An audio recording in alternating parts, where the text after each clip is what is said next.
ओम शांति। आज मुक्तिदाता हम सब जन्मों जन्मों से फंसे हुए हैं, तमो प्रधान है, विकारों के जाल में आ चुके हैं, लेकिन मालूम भी नहीं पड़ रहा है हमें कि हम विकारों के जाल में फंस चुके हैं पूरी तरह से। तो हमें छुड़ाने वाला मास्टर दाता प्राणेश्वर बाबा कहते बच्चे क्या करना पड़ेगा, अब याद रखना पड़ेगा कि तुम ब्राह्मण हो, ब्रह्मा के मुख वंशावली ब्राह्मण चोटी हो और तुम्हें हर्षित रहना है, क्योंकि खुशी जैसा खुराक कुछ भी नहीं। क्योंकि मैं सद्गुरु टीचर बाप मिला है जो सबको नहीं मिलता है, तो इसीलिए जो भी आंखों से दिख रहा है वो सब कुछ ख़त्म होने वाला है, तो पूरा पूरा नष्टो मुहा बनना है। इसीलिए आज 8/2/2024 मधुबन से बाप दादा महावाक्य, मीठे बच्चे सदा याद रखो कि हम ब्राह्मण चोटी है, पुरुषोत्तम बन रहे हैं तो हर्षित रहेंगे। अपने आप से बात करना सीखो, तभी मन में अपार खुशी रहेगी। प्रश्न, बाप की शरण में कौन आ सकता है? बाप शरण किसको देते हैं? उत्तर, बाप की शरण में वही आ सकता जो पूरा पूरा नष्टो मोहा हो, जिनका बुद्धि योग सब तरफ से टूटा हुआ हो, मित्र संबंधी आदि में बुद्धि की लगन न हो, बुद्धि की लागत ना हो, बुद्धि में रहे मेरा तो एक बाबा दूसरा ना कोई, ऐसे ही बच्चे सर्विस कर सकते हैं और बाप भी ऐसे बच्चों को ही शरण देते हैं। इतना सुंदर प्रश्न है कि बाप के शरण में कौन आ सकते हैं, बाप शरण किसको देते हैं। ओम शांति। तो ठीक से चेक करना है कि मुझे बाप की शरण मिली है क्या नहीं। ओम शांति। ये रूहानी बाप टीचर गुरु यह तो बच्चे अच्छी रीति समझ गए हैं। तो आपने मन में पूछना है कि मैं कैसा सब कुछ समझ गया, कि बाप के रूप में माँ बाप मुझे कैसे प्यार से पढ़ाते हैं, दिशाएं देते हैं, और टीचर के रूप में कैसे पढ़ा रहे, और सद्गुरु के रूप में क्या प्राप्ति कराएंगे। अच्छी रीति समझ गए बाबा, इसलिए कहते यह रूहानी बाप टीचर गुरु यह तो बच्चे अच्छी रीति समझ गए हैं। दुनिया इन बातों को नहीं जानती, भले सन्यासी कहते तो है शिव हम, तो भी ऐसे नहीं कहेंगे कि हम बाप टीचर गुरु है। शिव हम माना क्या शिव है, हम शिव हो गए, ऐसे है शब्द का अर्थ शिव हम। तो बाबा कहते लेकिन शिव हम तो बोले मैं शिव हूँ, या जो भी है कि या शिव सर्वत्र, ऐसे भी बोले, लेकिन वो कभी किसी उन्होंने बोला है क्या किसी को कि हम तुम्हारे बाप टीचर सद्गुरु है? वो तो कहते भगवान तुम्हारा भला करेगा। हाँ, तो बाबा याद दिलाते हैं सन्यासी भल कहते तो है शिव हम, तो भी ऐसा नहीं कहेंगे कि हम बाप टीचर गुरु है।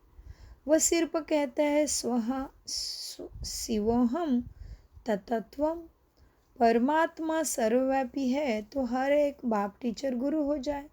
ऐसे तो कोई समझते भी नहीं, मनुष्य अपने को भगवान परमात्मा कहलाए, यह तो बिल्कुल ही रॉन्ग है। बच्चों को जो बाप समझाते हैं वह तो बुद्धि में धारण होता है ना।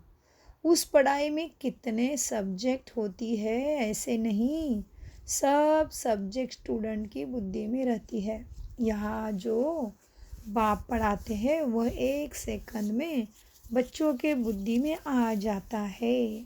तुम रचयिता और रचना के आदि मध्य अंत का ज्ञान सुनाते हो, तुम ही त्रिकालदर्शी व स्वदर्शन चक्रधारी बनते हो। उस जिस्मानी पढ़ाई में सब्जेक्ट भी बिल्कुल अलग है। तुम सिद्ध कर समझाते हो सर्व का सद्गति दाता एक बाप ही है। सभी आत्माएं परमात्मा को याद करती है, कहती है ओ गॉड फादर तो ज़रूर बाप से वर्षा मिलता होगा। वह वर्षा खाने से दुख में आ जाते हैं। यह दुख सुख का खेल है। इस समय सभी पतित दुखी है। पवित्र बनने से सुख जरूर मिलता। दुनिया सुख की दुनिया बाप स्थापन करते। बच्चों के बुद्धि में यह रखना है। बच्चों को अपने बुद्धि में क्या रखना है? बच्चों को बुद्धि में यही रखना है कि हमको बाप समझाते हैं। नॉलेजफुल एक ही बाप है। वही सृष्टि के आदि मध्य का अंत का ज्ञान देते हैं। और सभी धर्म जो स्थापन हुए हैं वह अपने समय पर आएंगे। यह बातें और कोई की बुद्धि में नहीं है। तुम बच्चों के लिए बाप ने यह पढ़ाई बिल्कुल सहज रख दी। सिर्फ थोड़ा विस्तार से समझाते हैं कि मुझे बाप को याद करो, तो तुम तमो प्रधान से सतो प्रधान बन जाएंगे। योग की महिमा बहुत है। प्राचीन योग भारत का गाया हुआ है, परंतु योग से फायदा क्या हुआ था यह किसी को भी पता नहीं। यह है गीता का वही योग जो निराकार भगवान सिखलाते हैं। बाकी जो भी सिखलाते वह मनुष्य है। देवताओं के पास तो योग की बात ही नहीं। यह हठ योग आदि सब मनुष्य ही सिखलाते हैं। देवताएं ना सिखलाते हैं, ना सिखला सके, ना वो सिखलाते, ना वो सीखते हैं। दैवी दुनिया में योग की बात ही नहीं। योग से सब पावन बन जाते। वह ज़रूर यहाँ बनेंगे। पावन तो यहाँ ही बनना है। बाप आते ही है संगम पर नई दुनिया बनाने। अभी तुम पुरानी दुनिया से नई दुनिया में बदली हो रहे हो। यह भी किसी को समझाना और फिर क्या है, यह किसी को समझना भी वंडर है। किसी को समझाना भी वंडर है। हम ब्राह्मण चोटी है। सतयुग और कलयुग के बीच है ब्राह्मण चोटी। इसको ही संगम युग कहा जाता, जिसमें तुम पुरुषोत्तम बन रहे हो। यह बच्चों के बुद्धि में रहे कि हम पुरुषोत्तम बनते सदैव हर्षित रहेंगे। जितना सर्विस करेंगे उतना हर्षित रहेंगे। कमाई करनी और करानी है। जितना प्रदर्शनी में सर्विस करेंगे तो सुनने वाले को भी सुख मिलेगा। अपना और दूसरे का कल्याण होगा।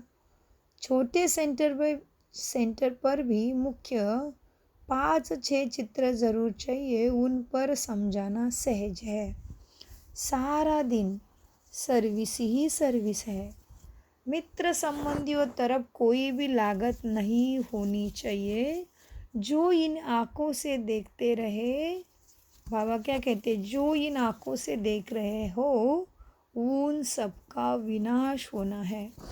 बाकी जो दिव्य दृष्टि से देखते हो उनकी स्थापना हो रही है। ऐसे अपने से बातें करो तो तुम पक्के हो जाएंगे। बेहद के बाप से मिलने की खुशी होनी चाहिए।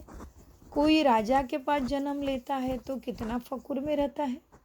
तुम बच्चे स्वर्ग के मालिक बन रहे हो। हर एक अपने लिए मेहनत करते हैं। बाप सिर पर कहते हैं काम चिता पर बैठ। तुम काले हो गए हो, अब ज्ञान चिता पर बैठो तो गोरे बन जाएंगे। बुद्धि में यही चिंतन चलता रहे। भला ऑफिस में काम करते रहो, याद करते रहो। ऐसे नहीं कि फुर्सत नहीं है। जितनी फुर्सत मिले रूहानी कमाई करो। कितनी बड़ी कमाई है। हेल्थ वेल्थ दोनों एक साथ मिलती है। एक कहानी में है अर्जुन और भिल्ल की कहानी।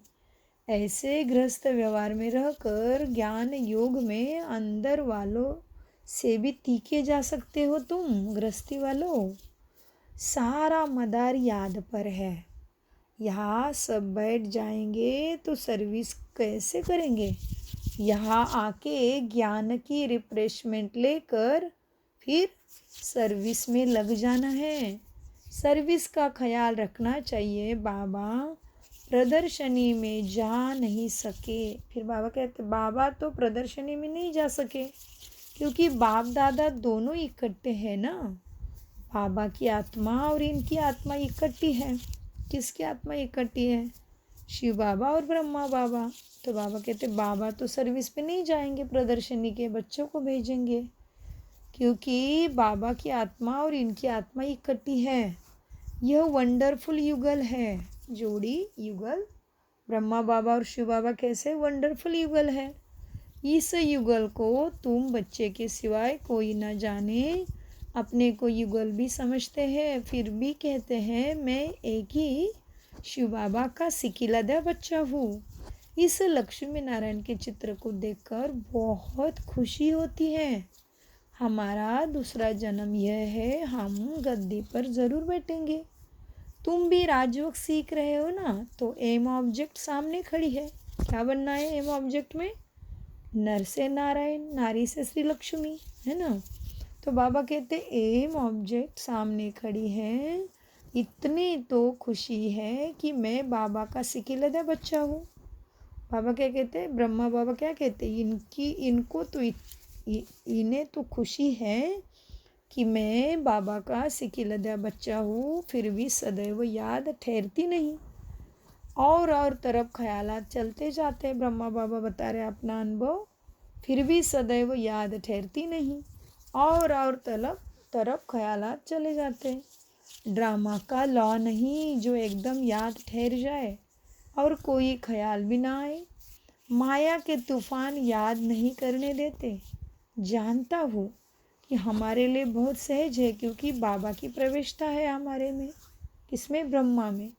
तो ब्रह्मा बाबा वे अपना बीच में अनुभव बताते कि जानता हूँ कि हमारे लिए तो बहुत सहज है बाबा को निरंतर याद रखना, क्योंकि बाबा की प्रवेशता है। बाबा का नंबर 1 सिकिलदा बच्चा हूँ मैं।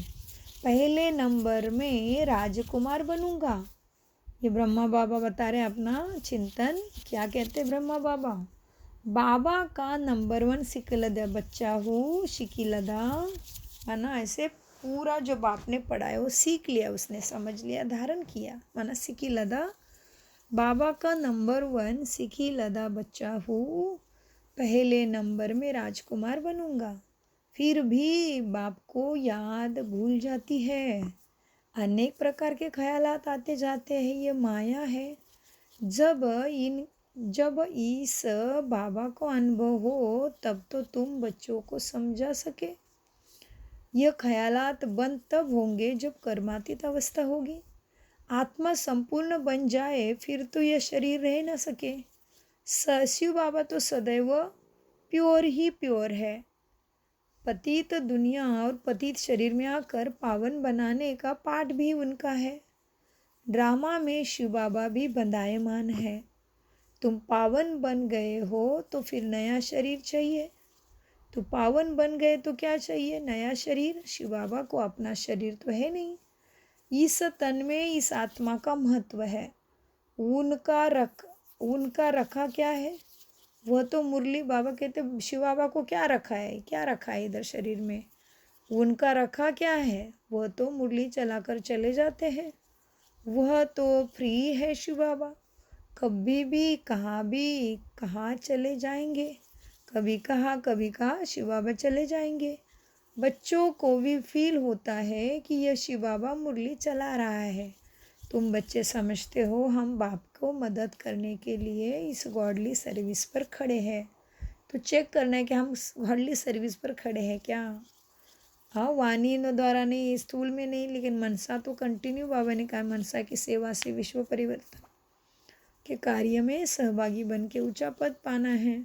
इसलिए बाबा कहते बच्चे शिव बाबा को अपना शरीर तो है नहीं, इस तन में इस आत्मा का महत्व है। उनका रखा क्या है? वह तो मुरली चलाकर चले जाते हैं, वह फिर फ्री है। कभी कहाँ चले जाएंगे। बच्चों को भी फील होता है कि ये शिव बाबा मुरली चलाते हैं। तुम बच्चे समझते हो हम बाप को मदद करने के लिए गॉडली सर्विस पर खड़े हैं। बाप कहते हैं हम भी अपना स्वीट होम छोड़कर आए हैं तुम्हारे सर्विस पे। परम धाम से आता हूँ। परम धाम अर्थात परे से परे धाम। मूल वतन माना परम धाम। बाकी खेल सारा सृष्टि पर चलता है, तुम जानते हो। यह वंडरफुल खेल है। बाकी दुनिया एक है। वो लोग चांद पर जाने की कोशिश करते। यह तो साइंस का बल है। साइलेंस के बल से हम जब साइंस पर जीत पाते हैं तभी साइंस भी सुखदायी बन जाता है। यह साइंस सुख भी देता है तो दुख भी देता है। वहाँ तो सुख ही सुख है, दुख का नाम निशान नहीं। ऐसे बातें सारा दिन बुद्धि में रहनी चाहिए। बाबा को कितने ख्याल रहते हैं। बांदोलिया विष पर कितनी मारे खाती है। कोई तो मोहवश फिर फंस पड़ते हैं। नीचे बुद्धि वाले झट कहेंगे हमको अमृत पीना है, इसमें नष्ट मोह चाहिए। पुरानी दुनिया से दिल उठ जानी चाहिए। ऐसे ही शरीर से बल दिल पर चढ़ सकते हैं, उनको शरणागति दे सकते हैं। कन्या पति की शरण में जाती है। विष बिगड़ नहीं रखते। फिर बाप को शरण लेना पड़ता है, परंतु एकदम नष्ट मोह चाहिए। पतियों का पति मिला, अब उनसे हम बुद्धियों की सगाई करते हैं। शिव बाबा से क्या करते हैं? वो पतियों का पति है तो हम उनके साथ बुद्धि योग की सगाई करते। बस मेरा तो एक बाबा, दूसरा ना कोई। बुद्धि से समझ धारण करना है। बाबा कहते हैं क्या है? बस मेरा तो एक बाबा, दूसरा ना कोई। अब जैसे कन्या की प्रीत पति से प्रीत जुड़ जाती है, यह है आत्मा की प्रीत परमात्मा से। उनसे दुख मिलता है, इनसे तो कोई तुम्हें सुख ही सुख मिलना है। इन प्रीत से यह है संगम, इसको कोई जानता नहीं। तुमको कितनी खुशी होनी चाहिए। हमको खिवैया अथवा बागवान मिला है जो हमको फूलों के बगीचे में ले जाते हैं। इस समय सभी मनुष्य कांटे मिसल है। सबसे बड़ा कांटा तो है काम का। पहले तुम निर्विकारी फूल थे, धीरे धीरे कला कम हो गई, अब तो बड़े कांटे हो गए हो। बाबा को बबुलनाथ भी कहते हैं। तुम जानते हो असली नाम शिव है। बबुलनाथ नाम रखते हैं क्योंकि कांटों को फूल बनाते हैं। भक्ति मार्ग में बहुत नाम रखते हैं, वास्तव में नाम एक ही शिव है। रुद्र ज्ञान यज्ञ व शिव ज्ञान यज्ञ, बात एक ही है। रुद्र ज्ञान से विनाश ज्वाला निकलती है और श्री कृष्ण पुरी अथवा आदि सनातन देवी देवता धर्म की स्थापना हुई। तुम इस यज्ञ द्वारा मनुष्य से देवता बनते हो। चित्र भी वंडरफुल बनाते हैं। विष्णु की नाभि से ब्रह्मा निकला, यह बातें तुम जानते हो कि ब्रह्मा सरस्वती ही लक्ष्मी नारायण बनते, यह निश्चय है। लक्ष्मी नारायण ही 84 जन्म के बाद ब्रह्मा सरस्वती बनते हैं। मनुष्य तो ऐसे बातें सुनकर चकित होते होंगे और खुशी में नाचते भी होंगे। परंतु माया कम नहीं है। काम महाशत्रु है। माया नाम रूप में फंसाए गिरा देती है, बाप को याद करने नहीं देती। फिर वह खुशी कम हो जाती है। अब इसमें खुशी नहीं होना, हम इसमें खुश नहीं होना चाहिए कि हम बहुतों को समझाते हैं। पहले देखना है बाबा को कितना याद करता हूँ। रात को बाबा को याद करके सोता हूँ या भूल जाता हूँ। कई बच्चे पक्के भी, नेमी भी है। नेमी माना याद करना, सब कुछ टाइम टू टाइम ही करते हैं श्रीमत अनुसार। उनको बाबा कहते हैं नेमी नाथ, माना नियम को फॉलो करते हैं एक्यूरेटली। तो बाबा कहते कई बच्चे तो पक्के नेमी भी है। तुम बच्चे बहुत लकी हो। बाप के ऊपर तो बहुत बोझ है, परंतु फिर भी रत को रियायत मिल जाती है। ज्ञान और योग भी है।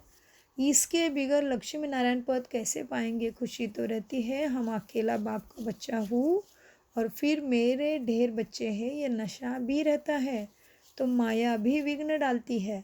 बच्चों को भी माया के विघ्न आते होंगे। बाबा कहते हैं कर्मातीत अवस्था आगे चलकर आनी है। यह बाप दादा दोनों इकट्ठे हैं। कहते हैं मीठे मीठे बच्चे, बाप तो प्यार का सागर है। इनकी आत्मा और शिव बाबा इकट्ठे हैं। यह भी प्यार करते हैं, समझते हैं कैसे कर्म, जैसे कर्म मैं करूँगा मुझे देख और भी करेंगे। बहुत मीठा रहना है। बड़े बच्चे सयाने चाहिए। इन लक्ष्मी नारायण में देखो कितना सयानप है। सयानप से विश्व का राज्य लिया है। प्रदर्शनी द्वारा प्रजा तो बहुत बनती है। भारत बहुत बड़ा है, इतनी सर्विस करनी है, दूसरा याद में रहकर विकर्म विनाश भी करने हैं। यह है कड़ा फिकर याना फुरना की बात। हम तमो प्रधान से सत्व प्रधान कैसे बने, ये मेहनत बुद्धि में लगनी चाहिए। बाबा कहते यह है कड़ा फुरना, फिर हम सत्व प्रधान तमो प्रधान से सत्व प्रधान कैसे बने, इसमें मेहनत है। सर्विस के चांस बहुत है, ट्रेन में ब्याज पर सर्विस कर सकते हो। यह बाबा यह वर्षा, ये सबको ट्रेन में बाबा कैसे सेवा का मौका बताते। देखो बिल्कुल टाइम वेस्ट नहीं हो, इसलिए ट्रेन में हो, ऑफिस में हो, फिर कैसे सेवा करना है। बाबा कहते हैं देखो हम तमो प्रधान से सत्व प्रधान कैसे बने, इसमें मेहनत है। सर्विस के चांस बहुत है, ट्रेन में ब्याज पर सर्विस कर सकते हो। ये बाबा ये वर्षा बराबर 5000 वर्ष पहले भारत स्वर्ग था, लक्ष्मी नारायण का राज्य था, फिर ज़रूर इनका राज्य आना है चाहिए। हम बाबा की याद से पावन दुनिया का मालिक बन रहे हैं। ट्रेन में बहुत सर्विस हो सकती है, एक डब्बे में सर्विस कर फिर दूसरे डब्बे में जाना चाहिए। ऐसे सर्विस करने वाला ही बाप के दिल पर चढ़ेगा। बोलो हम आपको खुशखबरी सुनाते हैं। तुम पूज्य देवता थे, फिर 84 जन्म ले पुजारी बने, अब फिर पूज्य बनो। समझाया जाता है जिन्होंने टाइम वेस्ट किया उन्हों को गैलप कर सर्विस में लग जाना चाहिए। सर्विस की मार्जिन बहुत है, सर्विसेबल बच्चियाँ बहुत निकलनी चाहिए, जिनको बाबा कहा भी भेज दे। मंदिर में सर्विस अच्छी होगी, देवता धर्म वाले झट समझेंगे। गंगा स्नान पर भी तुम समझा सकते हो कि गंगा से कोई भी कोई पावन नहीं बन सकता। तो बाबा कहते गंगा स्नान पर भी तुम समझा सकते हो कि कितना भी गंगा स्नान करो आत्मा को सुख शांति तो मिले ही नहीं, तो ज्ञान गंगा में स्नान करने से मिलेगा सब कुछ। तो बाबा कहते हैं ज्ञान गंगा स्नान पर भी तुम समझा सकते हो तो दिल पर लगेगा ज़रूर। अच्छा सिक्की लदे मीठे मीठे बच्चों प्रति माता पिता बाप दादा का याद करा और गुड मॉर्निंग। रूहानी बाप के रूहानी बच्चों को नमस्ते। धारणा के लिए मुख्य सार है, क्या है धारणा का मुख्य सार? सदा हर्षित रहने के लिए रूहानी सर्विस करनी है, सच्ची कमाई करनी और करानी है, अपना और दूसरों का कल्याण करना है। ट्रेन में तुम्हारा जो बैज है उस पर भी सर्विस करनी है। नंबर 2, पुरानी मूल्य दुनिया से दिल हट लेनी है, पुरानी दुनिया से दिल हटा लेनी है, नष्टो मुहा बनना है, एक बाप से सच्ची प्रीत रखनी है। वरदान संगम युग के महत्व को जान, हर समय विशेष अटेंशन रखने वाले हीरो पाठधारी भव। वरदान का विश्लेषण है, हम कर्म करते हुए सदा यही वरदान स्मृति में रहे कि मैं हीरो पाठधारी हूँ। मैं हर कर्म विशेष होगा, हर सेकेंड हर समय हर संकल्प श्रेष्ठ होगा, क्योंकि मैं हीरो पाठधारी हूँ। ऐसे नहीं कह सकते हैं कि यह सिर्फ 5 मिनट साधारण हुआ। संगम के 5 मिनट भी बहुत महत्व वाले हैं। संगम के 5 मिनट 5 साल से भी ज़्यादा है, इसलिए हर समय इतना अटेंशन रहे। सदा का राज्य भाग्य प्राप्त करना है तो अटेंशन भी सदा काल का हो। स्लोगन, जिनके संकल्प में दृढ़ता की शक्ति है उनके लिए हर कार्य सहज संभव है। ओम शांति, ओम शांति, ओम शांति। मीठे प्यारे बाप दादा का अनगिनत कदम गुना शुक्रिया।